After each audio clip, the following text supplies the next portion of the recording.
ادامه برنامه‌های رادیوی تاجیکستان.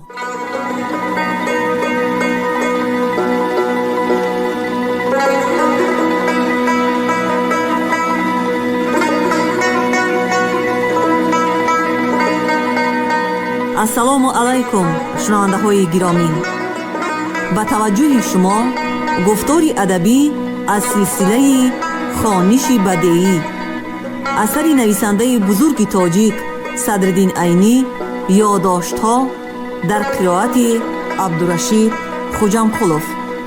قسم یکم، گفتاری اول.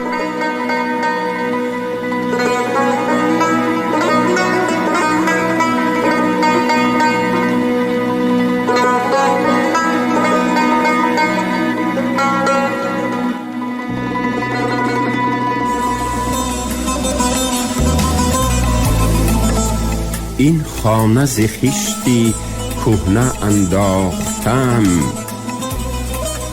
در وی جشن ز رفتگان ساختم. تا اهل زمان ما بدانند که من یک عمر جوانی به چه ره باختم. مؤلف.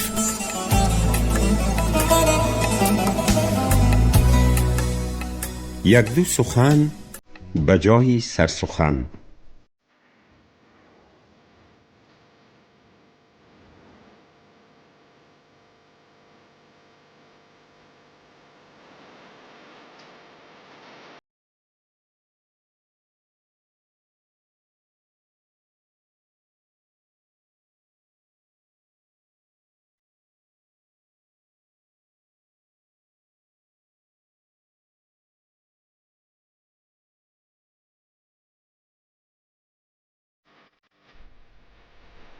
از بازی که من به دست قلم گرفته به قطار نویسندگان سویتی در آمدم، نیت داشتم که خاطرات و یادداشت‌های خود را تحریر نموده به خوانندگان، خصوصاً به بچگان و جوانان پیشکش نمایم. از بس که یادداشت‌هایم به بیشترین رمن، پاویست، آچرک و حکایه های تاریخی هم به صفت متریال های اساسی خدمت کرده اند، ممکن است در اینها جاهای فایده بری برای جوانان بسیار یافت شود. چون به فکر من یادداشت نویسی از رمن و حکایه نویسی دشوارتر می نمود، من این کار را به بسیارتر تجربه پیدا کردن خود موقوف گذاشته بودم.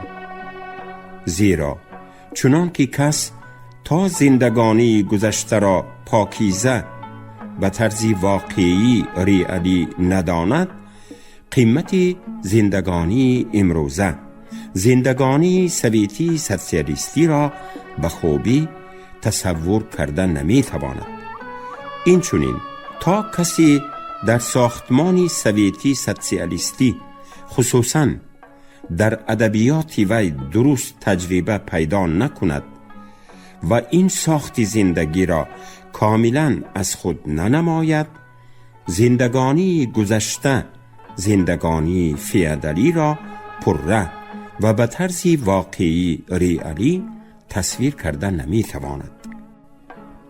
این معلوم است که تجربه هر کس در هر کار در آخرهای عمرش به کمال می رسد و این هم معلوم است که هیچ کس آخر عمر خود را به طرز قطعی نمی داند. اما از آنجا که عمرم از 70 گذشته، روز تا روز سستی اعضا زیادتر گردیده، قوه کاریم کمتر شدن گرفت، من تخمین کردم که وقتی به انجام رسانیدن این کار که نظر به دریافت خودم خیلی مهم بود رسیده است و بنابراین فرصتی تنگی این زندگی باقی مانده را غنیمت شمرده با این وظیفه شروع نمودم. ترتیب تحریر یادداشت‌هایم تخمیناً به طرز زیرین می شود. در صحرا، در شهر که وی حیاتی مدرسه کهنه، پروگرام درس‌های وی، طبقه های گوناگون اهالی شهر بخارا و مشغولات آنها را در بر می گیرد. روزهای حرکت به مقابل ساختمان امیری و سرگذشت‌های خود، مهاجرت به سمرقند و واقعه هایی که در بین رولوسیه های فوریه و اکتبر سال 1917 و در روزهای اکتبر در اینجا در سمرقند روی دادند، اینهایند پروگرام اجمالی یادداشت‌های من.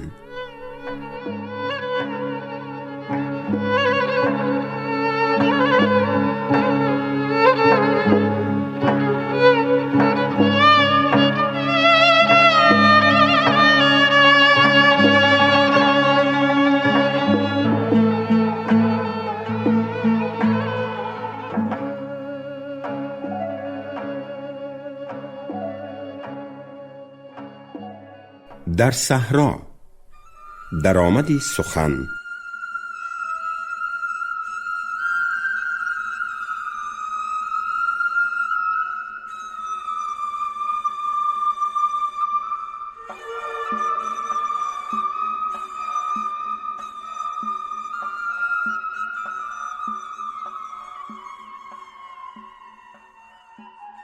از بس که زندگانی کودکی و خردساری من در صحرا اساساً در 2 دهه گذشته است و این دهه ها از هم دور بوده، از جهت آبادانی، مدنیت و عرف و عادت از هم فرق داشتند، من میخواهم پیش از سر کردن یادداشت‌های خود درباره این 2 دهه یک قدر معلومات گیوگرافی، اتنوگرافی و ترجمه حالی داده گذرم تا که فهمیدن جای این یادداشت‌ها برای خوانندگان آسان تر شود.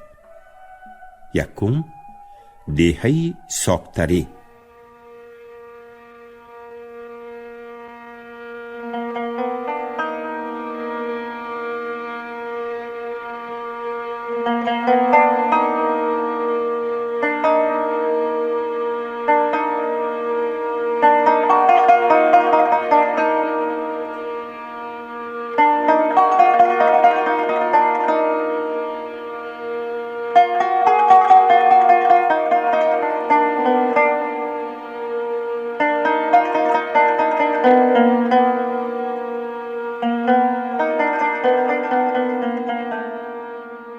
این دهه از تابعات ریان غژدوان بوده، 1 فرسخ 8 کیلومتر دورتر از مرکز ریان و در طرف شرقی آن در کنار دریای زرافشان واقع است. از بس که این دهه در نزدیکی دریای زرافشان واقع شده است و از بین دهه هم به نام مزرنگان یک جوی کلان می گذرد، سیراب و آباد بوده، بیشترین حولی‌هایش روی دریچه‌دار، چارباغناک و پرمیوه است. زمین‌های این دهه حاصلخیز بوده، در آنها کشت‌های گوناگون می‌رسیدند و از شالی گرفته تا سبزوات که کشت‌های سیراب طلب می‌باشند در دهه کشته می‌شدند. باشندگان این دهه از جهت ایرق به نام تاجیکان، عربان، اورگنجیان و خواجگان اساساً به 4 جماعه تقسیم یافته. خواجگان به نام میرکانی ها، سید عطایی ها، غژدوانی ها و ساکتریگی ها 4 قبیله را تشکیل می دادند. اهالی اصلی قدیمی این دهه تاجیکان و خواجگان ساکتریگی بوده. اورگنجیان از اورگنج، میرکانیان از مشهد، غژدوانیان از قلعه غژدوان، سید عطایی ها از سید عطا نام دهه ریان شافرکام مهاجر شده آمدگی بوده. عرب ها از باقی ماندگان مهاجران عرب به شمار می رفتند. زبان اهالی این دهه اساساً تاجیکی بودند. از خواجگان سید عطایی ها ازبیکی گپ می زدند و برخلاف عادت عربانی دیگر، عربان اینجا هم با زبان ازبیکی گفتگزار می نمودند. کسب اساسی اهالی این دهه دهقانی بودند. بیشترینشان کم زمین و بی زمین بودند.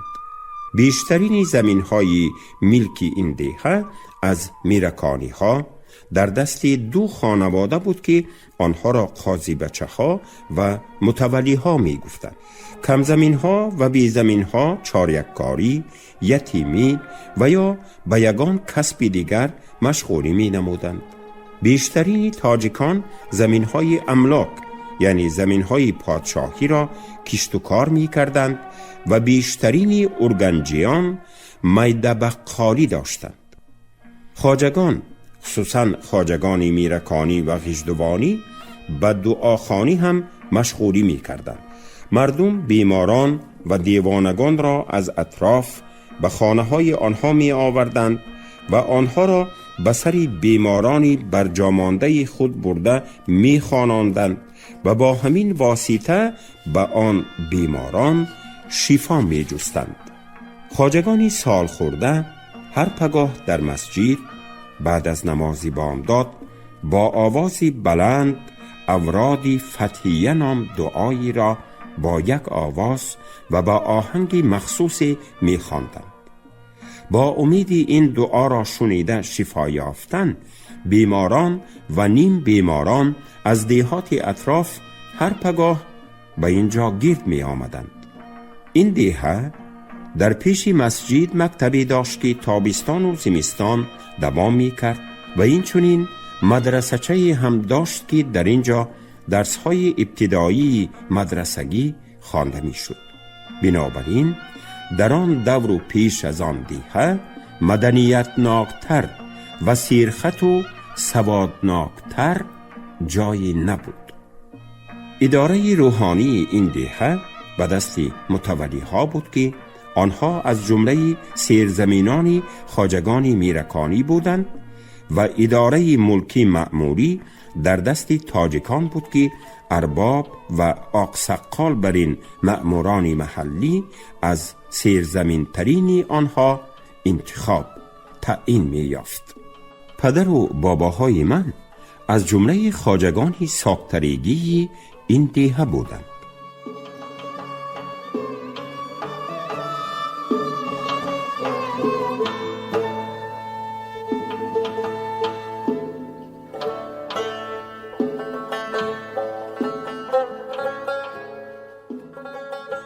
دوم، دهه محله بالا.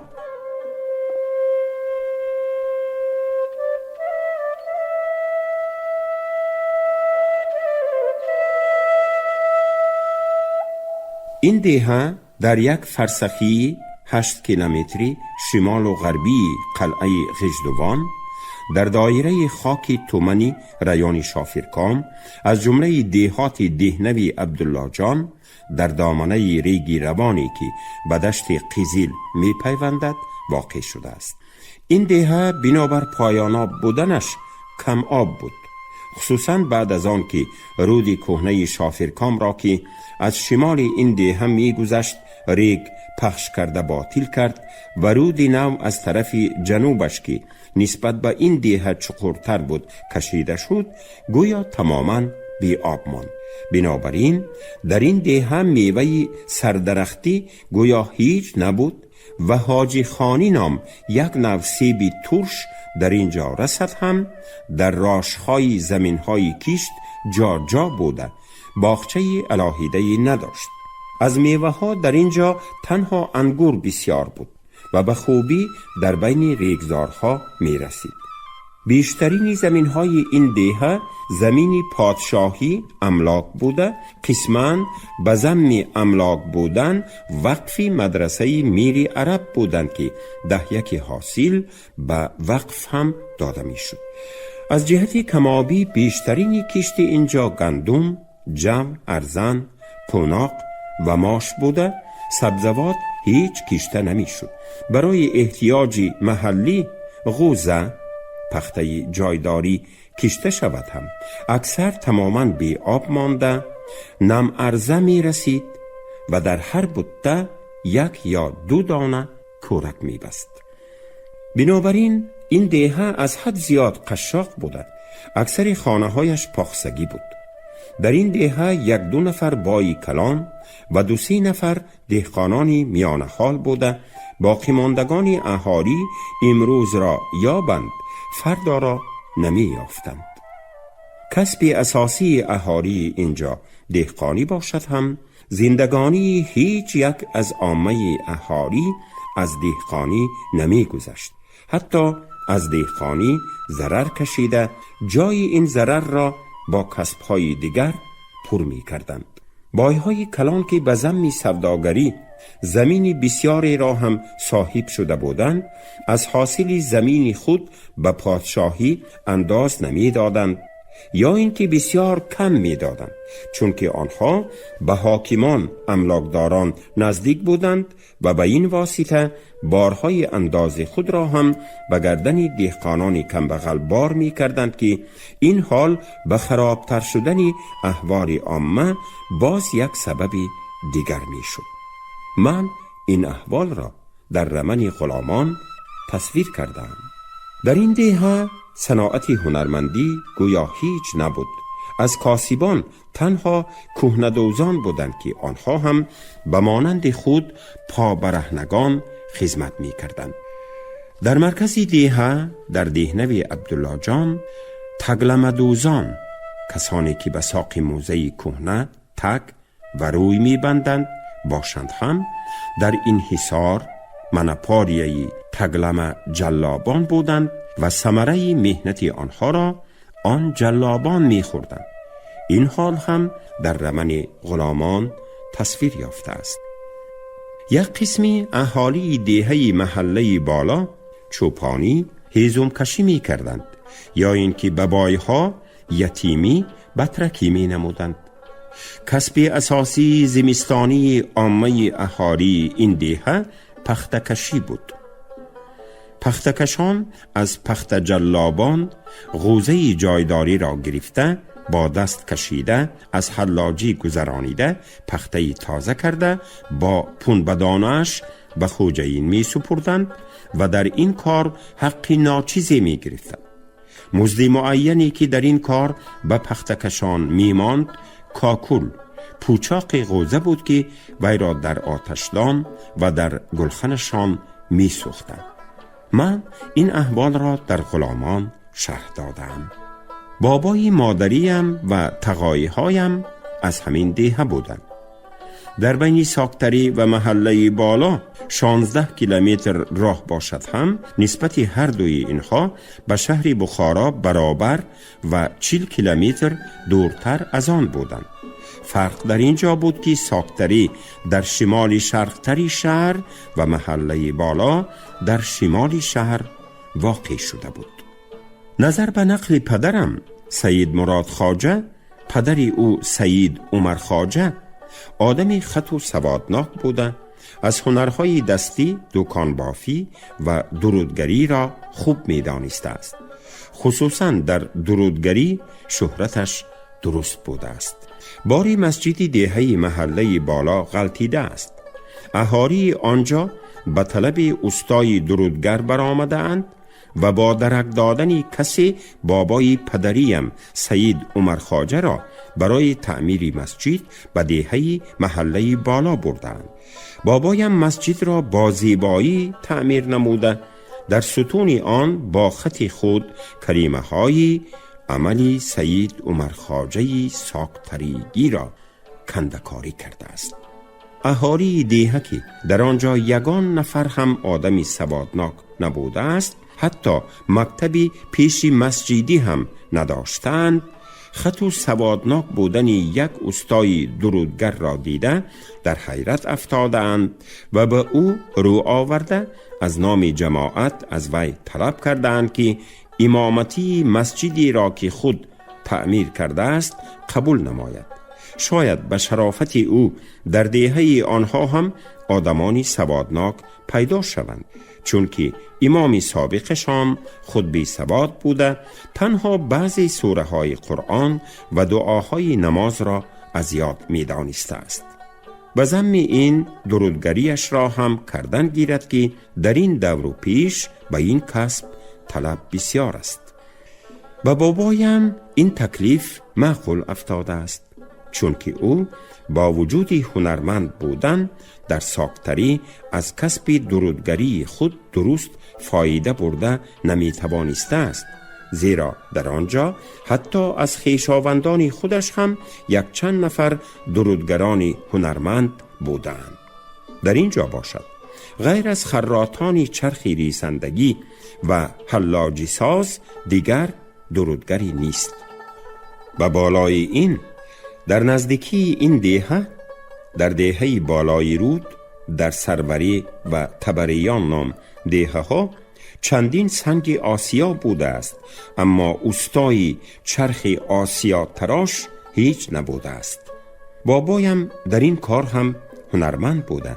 نظر به فکری او از این راه هم در این دهه برای وی درآمدی علاوگی پیدا می شد. درآمدی امامتی باشد، بازیافتی بر زیاد. بابایم به همین ملاحظه ها این تکلیف را خوش قبول کرده است. برای او در اولی کار مهمانخانه همراخان نامی را که حولیش در همسایگی مسجد بوده است با ششگاه قرار دادند. بابایم چندین سال در این دهه و در همین مهمانخانه زندگانی نموده. شبانه که از کاری درودگریش فارغ می شده است، دهقان نام پسری کلانی صاحبی حولی را خوانانده او را حرف شناس کرده است. در آن وقتها پسری کلانی بابایم که پدری من باشد در بخارا می خوانده است. پسری خوردش، همشیرگانی از شوهر ماندهش، همشیر زادگانش و زنش در ساکتری زندگانی می کردند. عاقبت تنهایی و مسافرتی دور و دراز به دلی بابایم زده، از آخری طرفی غربی دهه محله بالا زمینی را به دست در آورده برای خود حولی روی دریچناک بنا کرده است و در روی دریچه نهالهای درختی زردالو شنانده است که آب را کم طلب می کنند و بعد از تمام شدن بناکاری اهل خانواده خود را تماما از ساکتری کوچانده به اینجا آورده است. اما بعد از 2-3 سال بابایم دیده است که حولی و روی دریچه‌ای که در ساکتری داشت خراب شده رفته ایستادند و زمینی در آنجا داشتهش هم از کیشت مانده از کار برآمده می رود و خودش هم پیر شده است که مانند پیشتره بسیار کار کرده نمی تواند. مجبور شده است که پدرم را خانه‌دار کرده از خواندن باز ماناند. بابایم چون این فکرش را به اهل دهه محله بالا معلوم می کند، آنها در حال عروس می یابند و یکی از دختران همراخان را که فرزند سیومی او بوده زیورای نام داشته است برای پدرم مناسب دیدند. از بس که همراخان از دهقانانی میانه حال و آدمی عادی بوده است، توی هم کم خرج شده است و برای مهر روی دریچه‌ای که بابایم در ساکتری داشته است مقرر گردیده است. وقتی که پدرم این قسمی سرگذشت خود را حکایه می کرد می گفت: من برای خواندن عشق و هوسی بسیار داشتم، بنابراین نمی خواستم که خانه‌دار شده از خواندن باز مانم. اما دیدم که پدر و مادرم پیر شده اند و بعد از این بیاری من زندگانیشان دشوار است. ناچار کار را قبول کردم.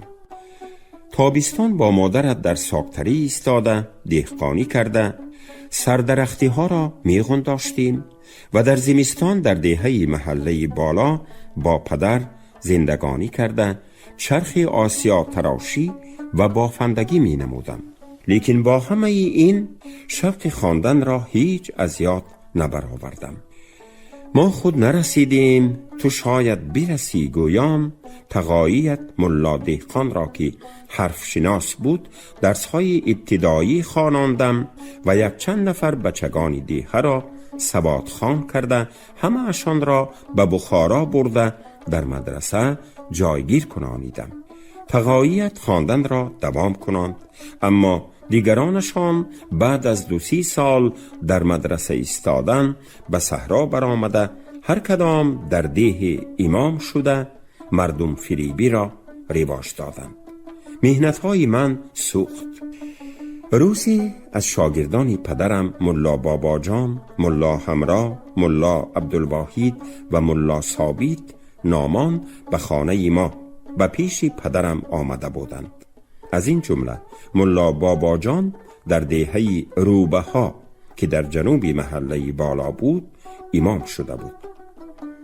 پدرم به او خطاب کرده و به دیگران اشارت نموده اینها فرزندان آدمانی دارم بودند. اینها به سختی استقامت مدرسه تاب آوردن نتوانستند، اما تو فرزند آدمی بیچاره بودی. بچگیت در سختی گذشته بود، قابلیتت هم درست بود. من امیدوار بودم که تو در دشواری های زندگانی مدرسه تاب آورده شیر می شوی.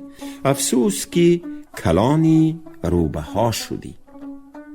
ملا باباجان بعد از خندیدن به شریکانش اشاره کرده. پس اینها چی شدند؟ گفته پرسید. پدرم به آنها بعد از آن که یک نظری نیم غضب‌آلود و نیم استهزاکارانه انداخت گفت اینها گرگ زاده بودند گرگ شدند، چون که عاقبت گرگ زاده گرگ شود گفتند. مقصد پدرم معلوم بود. مقصد او تنقید کردن ملا باباجان نبود، چون که او به سبب قشاقی امکانیتی در مدرسه استقامت کردن نداشت. اصلی مقصدش سخت زدن دیگران بود که آنها با وجود امکانیت خواندن را پرتافته در دیهات برآمده امام شده بودند.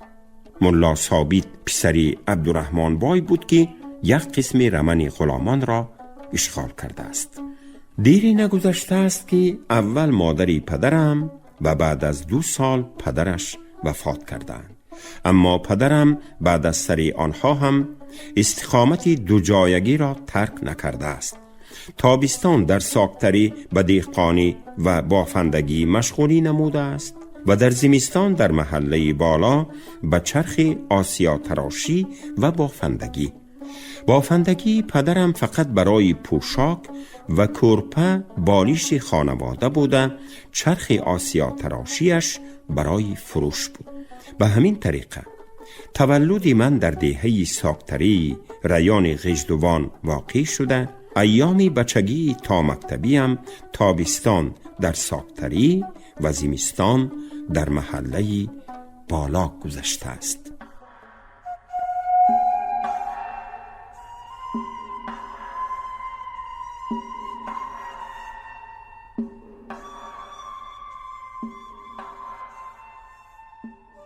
شما گفتار یکم را از روی اثر نویسنده بزرگ تاجیک صدرالدین عینی یادداشت‌ها شنیدید. راوی عبدالرشید خوجمخلوف، کارگردان شیرعلی نغزلی. پایان گفتار ادبی از سلسله خوانش بدیعی.